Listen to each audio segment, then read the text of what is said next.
The one who doesn't panic, doesn't cry in public, doesn't ask for help.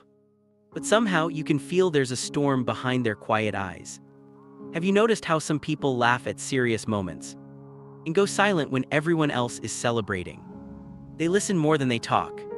They don't complain much. They say it's fine, even when it clearly is.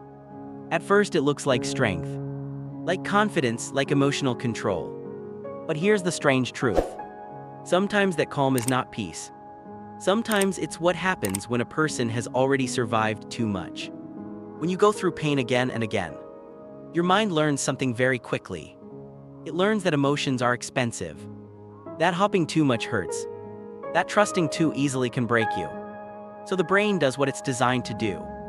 It protects, not in loud ways, not with big walls and warning signs, but quietly by turning the volume down on feelings, by staying alert all the time, by expecting things to go wrong even on good days. This is what long stress does to a person. Not one big tragedy, but many small battles back to back, with no real time to breathe in between. Maybe it was growing up in a house where you had to mature too early. Maybe it was heartbreak after heartbreak. Maybe it was always being the strong one in the family. The one who fixes things, the one who stays steady while everyone else falls apart. So now, as an adult, you don't fall apart easily. But you also don't relax easily. Let me tell you about someone like that. They're the friend who shows up when everyone else disappears. They help you move, they listen to your problems. They remember your birthday, even when you forget theirs. But when you ask, how are you really? They smile and say, same old, you know me. At work they are reliable. They don't miss deadlines. They don't create drama. But inside they are always tired. Not the kind of tired that sleep fixes. The kind that lives in your bones. In relationships they love deeply. But they also keep one foot out the door. Not because they don't care, but because part of them is always ready for loss. Strong but sensitive. Calm but anxious. Independent but secretly lonely. These contradictions live together inside people who have been through too much. Psychologists sometimes talk about how the brain stays in survival mode. After long stress, it's like the body forgets how to switch off the alarm. Even when life becomes safer, the mind keeps scanning for danger. That's why small things can feel big. A short reply can feel like rejection. A change in tone can feel like the beginning of the end. A peaceful day can feel suspicious, like what's about to go wrong. And at the same time, real pain feels distant, like it's happening behind glass. This is where emotional numbness comes in. Not empty, not cold, just muted. They still care. They just don't always feel it fully anymore. It's strange, isn't it? How someone can handle chaos, but I feel uncomfortable. How they can survive storms, but struggle with quiet happiness. Because when you've been hurt many times, your mind starts believing that pain is normal, and peace is temporary. So you stay ready, even when you don't need to. And here's the part no one sees.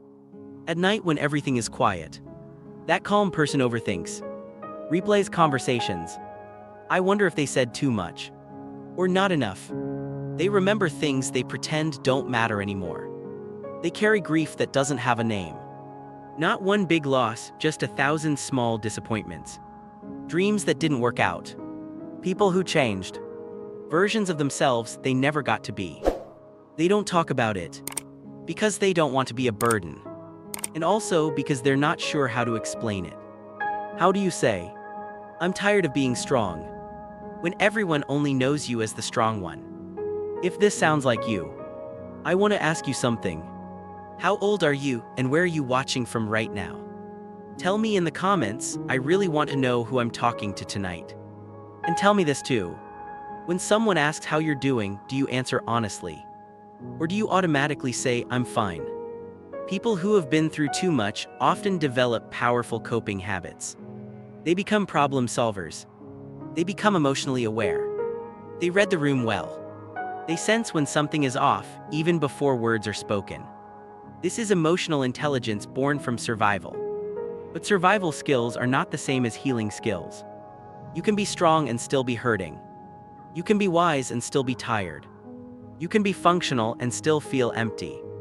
That's why some of the kindest people you'll ever meet also carry the heaviest stories. They don't want anyone else to feel the way they once felt. Pain, when it doesn't destroy you, often turns into empathy. It teaches you patience. It teaches you to listen. It teaches you that everyone is fighting something you can't see. But it also leaves scars. Not the kind you can point to, but the kind that change how you attach, how you trust, how close you let people get. And healing. Healing doesn't mean forgetting the pain. It means learning that you don't have to stay in survival mode forever. It means letting your body rest when it's safe.